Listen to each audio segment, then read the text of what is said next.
Désolé, tout à l'heure on a été coupé, problème de connexion. Du coup, nous voici revenus. Nous voici.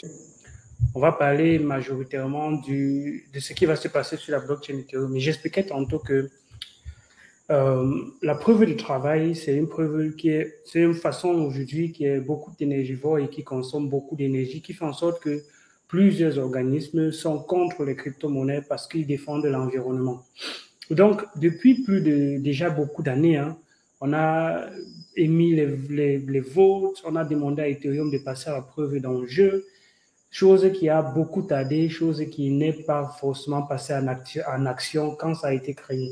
Et donc, ça fait en sorte que plusieurs personnes voient en ça une opportunité. Plusieurs blockchains se sont justement créées parce qu'il y avait des problèmes de congestion sur la blockchain Ethereum.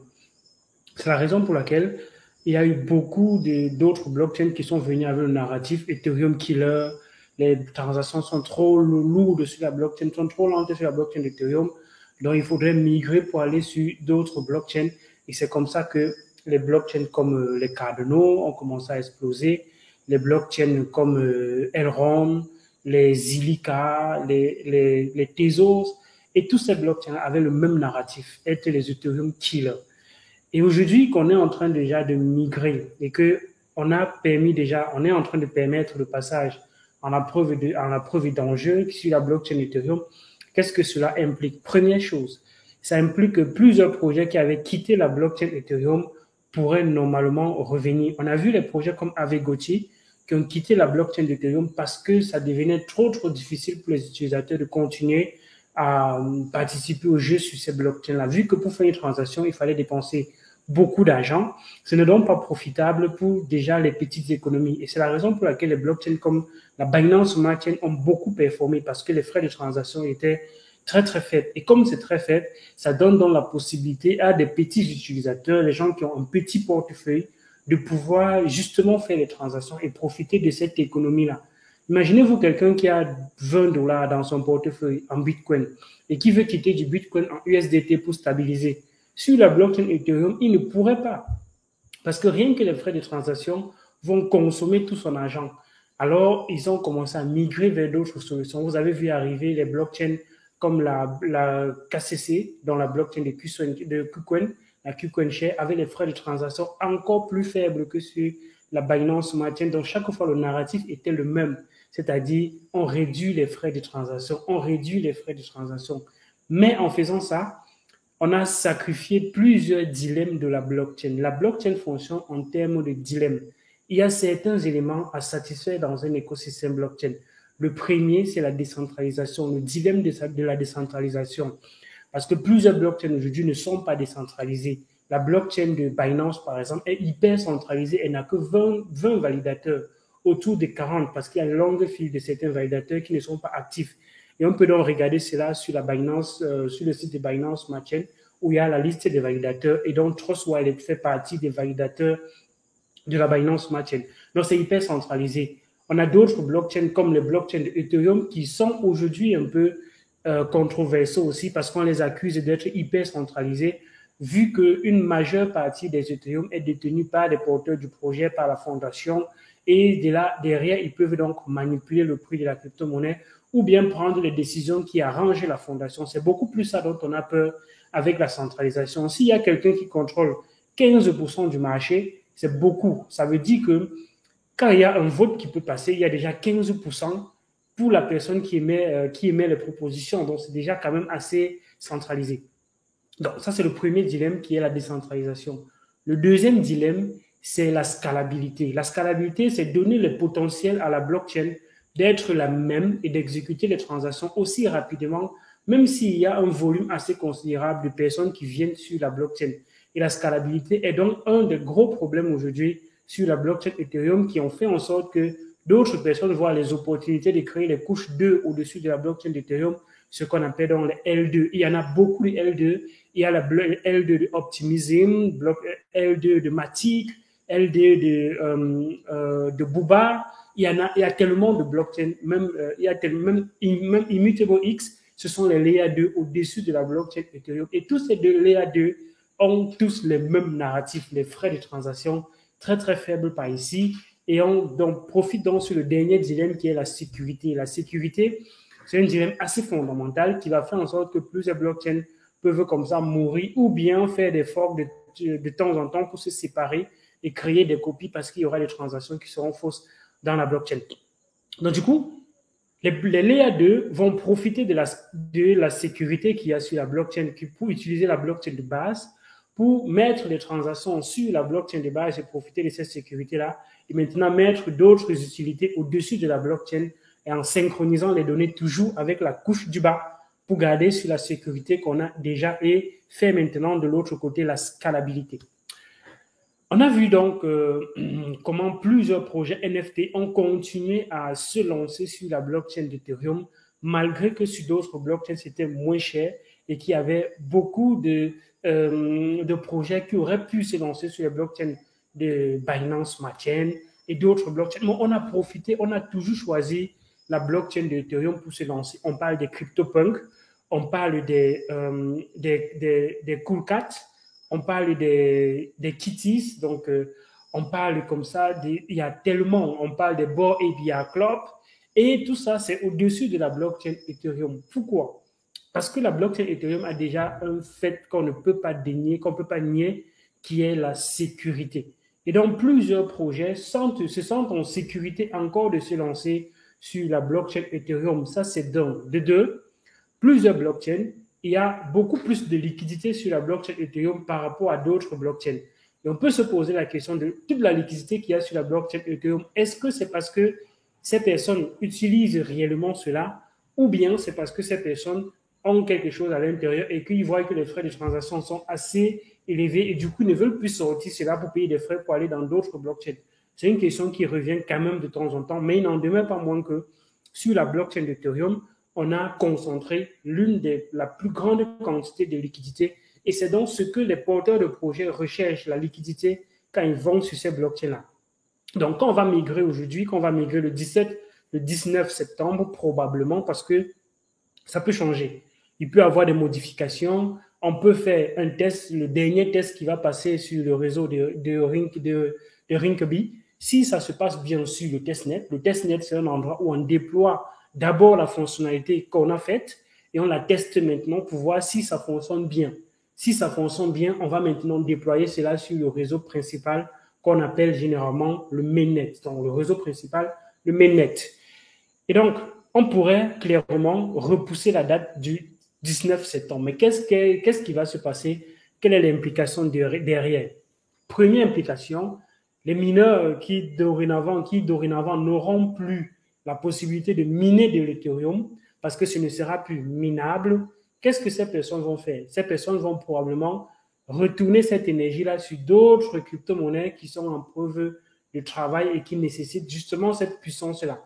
Et les gros concurrents à Ethereum aujourd'hui, en dehors du Bitcoin, c'est Ethereum classique. Donc, probablement, vous pourrez voir que Ethereum classique peut performer, bien que ce ne sont pas les conseils financiers, bien évidemment, ce sont des analyses, parce que Ethereum classique reste en preuve de travail. Et du coup, pour avoir les Ethereum classiques, on va débourser encore de l'énergie, on va encore valider les transactions avec la preuve de travail comme ça existait avant. Il y a d'autres blockchains qui sont en preuve de travail qui pourraient justement voir arriver cette puissance-là. Et ce qui va potentiellement conserver et absorber l'une de ces grandes puissances-là, la majorité de ces puissances, je pense clairement que c'est la blockchain de Bitcoin. Si on observe la blockchain de Bitcoin ces derniers temps, vous allez remarquer que la puissance ne baisse pas. Malgré qu'il y a des turbulences dans le marché, la puissance ne baisse pas beaucoup. Parce que probablement, certaines personnes sont en train de sortir sur la blockchain Ethereum, vu qu'on n'en aura plus besoin bientôt, on va aller sur d'autres blockchains. Ça, c'est la première conséquence qu'il faut donc surveiller.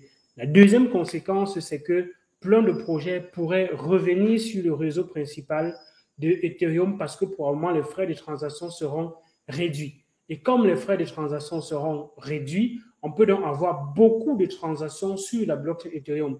Et avec le Ethereum Improvement Proposal, le 1559 qui a été proposé, où il y a une partie des frais de transaction qui seront brûlés. S'il y a beaucoup de transactions sur le réseau Ethereum, ça peut donc comme ça faire qu'on brûle beaucoup d'Ethereum et rendre l'Ethereum déflationniste. Et si l'Ethereum est déflationniste, on pourrait justement accélérer le prix de l'Ethereum. Mais il ne faudrait pas oublier que d'un autre côté, il y a plein de personnes qui ont bloqué les Ethereum depuis combien d'années et c'est maintenant que ces personnes vont encore pouvoir réellement avoir accès à leur Ethereum, malgré qu'ils avaient un S-Ethereum qui était une version qui les permettait de récupérer un Ethereum quand on va migrer. Mais ce S-Ethereum a été controversé à un moment donné et ça a perdu de sa collatéralisation à l'Ethereum. Et du coup, les personnes ont vendu leur Ethereum pour acheter le S-Ethereum dans l'optique de dire, OK, vu qu'un S-Ethereum est la même chose qu'un Ethereum, pourquoi garder un Ethereum qui coûte plus cher que le S-Ethereum alors que fondamentalement, le S-Ethereum, c'est la même chose. Donc, les gens ont vendu le S-Ethereum, l'Ethereum pour acheter le S-Ethereum et attendre comme ça qu'il y a la migration pour réavoir un Ethereum. Mais qu'est-ce qu'on fait en faisant ça? Qu'est-ce qui s'est passé en faisant ça? Le prix du S-Ethereum a drastiquement chuté, ça a perdu presque 25% de sa valeur par rapport à l'Ethereum avant de revenir encore à un niveau parce que les gens ont sauté pour acheter plus bas et c'est la raison pour laquelle c'est encore monté. Bien évidemment, la première réaction, quand on va migrer, il y aura plein de personnes qui vont potentiellement d'abord vendre parce qu'ils veulent profiter déjà. Il faudrait rappeler que plusieurs personnes qui ont acheté l'Ethereum pour bloquer, il y a de cela quelques années, il y a de cela 2 ans en arrière, ont acheté leur Ethereum autour de 124 $ en moyenne pour certains. Certains l'ont acheté autour de 64 $. Donc imaginez-vous que l'Ethereum soit à 1400 $ ou à 1200 $ comme c'est le cas maintenant. Ça fait presque x10 pour des personnes qui ont bloqué il y a de cela 2 ans. Faire x10, c'est quand même beaucoup. Donc probablement, ces personnes vont d'abord revendre pour profiter un peu de la valeur de ce qu'ils ont bloqué pendant 2 ans. Peut-être ils vont vendre la moitié, ça leur fait un x5 et ils vont donc conserver le reste dans l'optique de pouvoir avoir un nœud de validation pour ceux qui veulent bien continuer à accumuler parce que le taux d'inflation d'Ethereum sera autour de quelque chose comme 4,5% qui va rester la même chose que le taux d'inflation sur le Bitcoin, sur les blockchains comme Cardano, sur les blockchains comme Tezos, on a le même taux d'inflation annuel, bien évidemment. Donc, ça c'est la deuxième chose. La troisième chose, c'est qu'il y aura potentiellement encore d'autres Layer 1 qui vont mourir. Et oui, malheureusement, c'est le cas. Parce que Ethereum qui était tout puissant et qui avait un problème, voyez-vous, il y avait un problème sur la blockchain Ethereum et plusieurs Layer 1, plusieurs couches 1 se sont donc créées dans l'optique de résoudre ce problème qu'il y a sur la blockchain Ethereum. Donc probablement, quand Ethereum va résoudre ce problème sur sa blockchain, ses concurrents n'auront donc plus rien à apporter. Et les projets qui sont là-dessus vont probablement aller chercher la liquidité qu'il y a sur la blockchain Ethereum et ça pourra encore donc comme ça faire Ethereum prendre beaucoup de valeur vu que les gens vont vouloir profiter de la liquidité qu'il y a déjà sur la blockchain, sur sa plateforme et que les transactions seront dorénavant faibles. Il faudrait justement contrôler le prix des transactions parce que si le prix des transactions sur la blockchain Ethereum c'est autour de 5 $, parce qu'on est aujourd'hui parfois autour de 50 $, 100 $ pour certaines transactions, parfois même 500 $ pour certaines transactions. Et si on vient autour de 5 $, 5 $, c'est pas quand même accessible pour bon nombre d'entre nous. Si quelqu'un veut simplement valider un smart contract, approuver un smart contract et qui doit dépenser 1 $, c'est beaucoup.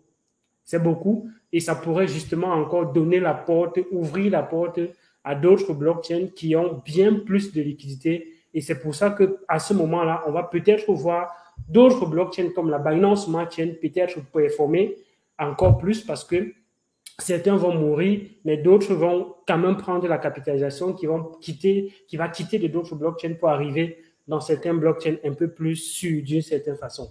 Donc voilà, grosso modo, ce qui arrive. Qu'est-ce qu'il faudrait que toi, tu te prépares derrière? Est-ce que tes Ethereum ou bien tes crypto-monnaies qui sont sur la blockchain actuelle auront un impact? Parce qu'il y a clairement actuellement les tokens sur la blockchain de Ethereum. Mais quel sera l'impact pour ces tokens-là qui sont déjà sur la blockchain Ethereum? Il y aura peut-être un changement d'adresse ou bien ils peuvent conserver les mêmes adresses et faire simplement la migration technologique sur la base, sur la couche de base et non pas faire la migration qui va impacter les données. La migration, clairement, ne va pas impacter les données qu'il y a sur la blockchain. Un smart contract, c'est une donnée sur cette blockchain-là. Et du coup, les données qu'il y a sur cette blockchain pourraient ne pas être impactées, juste que la technologie en bas va changer. Et alors, l'utilisateur final ne va potentiellement pas voir grand-chose comme changement dans son portefeuille parce que les tokens, les fournisseurs de wallet vont s'adapter et accepter et mettre à jour peut-être leur portefeuille en fonction de cette migration-là. Du coup, il faudrait probablement mettre son portefeuille à jour. Et si on demande de mettre le portefeuille à jour, il faudrait faire très attention parce qu'il y aura beaucoup d'arnaques à ce moment donné-là. Il y aura plein de sites qui vont venir dire il faudrait mettre votre portefeuille à jour maintenant. Voici le lien vers le portefeuille de tel portefeuille, ainsi de suite, ainsi de suite. Et il y aura donc beaucoup d'arnaques liées au phishing à ce moment donné-là. Donc, faites très attention. Si vous êtes dans un portefeuille, allez sur le site officiel du portefeuille pour faire la mise à jour ou bien allez sur l'application officielle dans Play Store, App Store pour faire la mise à jour. Sinon, si vous cliquez sur les liens dans les groupes pour faire la mise à jour, probablement vous allez être fiché et vous allez perdre justement votre clé, votre phrase émotique qui est votre précieux sésame. Donc, faites très attention parce que ça va réellement bouger à ce moment donné-là. Il y aura beaucoup de choses, beaucoup de news, beaucoup de choses, beaucoup d'informations qui vont arriver là et qu'il faudrait consommer, qu'il faudrait digérer.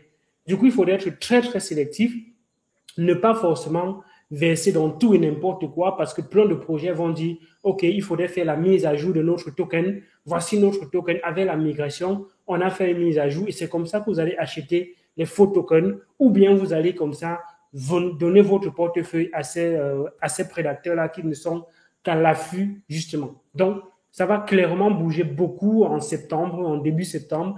D'ici le 19 septembre, il y aura beaucoup d'articles, beaucoup de news qui vont circuler dans les groupes. Beaucoup d'arnaqueurs vont se réveiller parce que ce sera clairement le moment de faire ce qu'on appelle FUD. Donc, on va faire que les gens aient peur de perdre leur Ethereum, peur de perdre les crypto-monnaies qui sont sur la blockchain Ethereum. Et alors, en faisant cette peur-là, on va vous manipuler et on pourra justement avoir accès à votre précieux sésame. Faites très attention. Espérons que tu vas bien. Merci pour le temps que tu consacres pour faire de bons contenus dans l'écosystème, surtout en cette période. Merci à vous.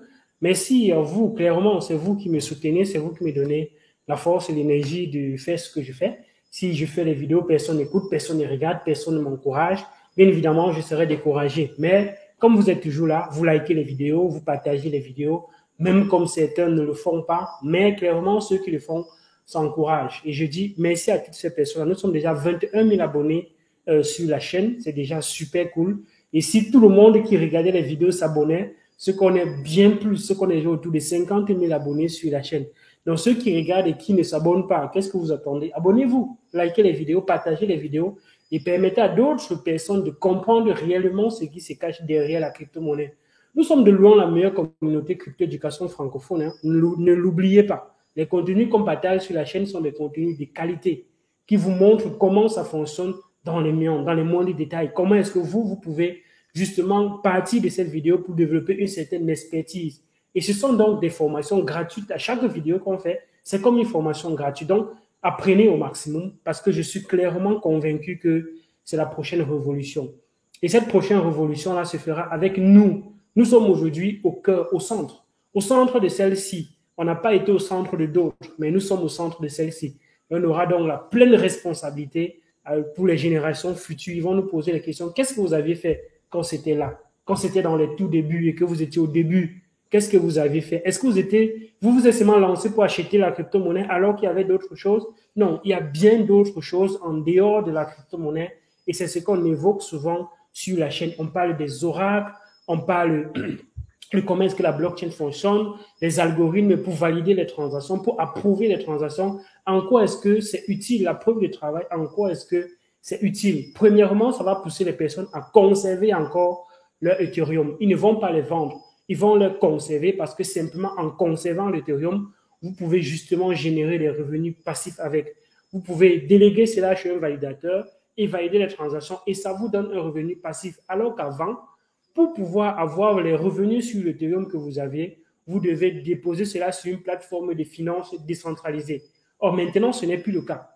Il ne faut pas forcément déposer ces Ethereum sur une plateforme de finances décentralisée pour avoir quelque chose. Faire confiance à cette plateforme de finances décentralisée dont j'ai fait une vidéo en journée pour montrer comment ces finances décentralisées n'est réellement pas décentralisée. Et c'est pour ça que les personnes comme CZ n'appellent pas ça finance décentralisée. Ils appellent ça CDeFi, c'est-à-dire Centralized Decentralized Finance. Donc, une finance décentralisée, centralisée en fait. Et justement, il y a un moyen aujourd'hui pour les personnes qui ont les Ethereum d'avoir des revenus qui proviennent directement de la blockchain, un peu comme les personnes de Cardano font, un peu comme les personnes de Elrond font aujourd'hui, un peu comme les personnes de Matic font. Les revenus premiers pour ceux qui ont ces crypto-monnaies de d'autres blockchains qui sont en preuve de travail, Tezos ici, c'est d'abord la blockchain qui leur donne ces revenus-là. Ça vient d'abord de la blockchain. Maintenant, les staking, les farming et bien d'autres là, c'est juste des éléments autres comme ça qui ont été ajoutés par des services au-dessus de la blockchain, en fait. Et vous devez justement comprendre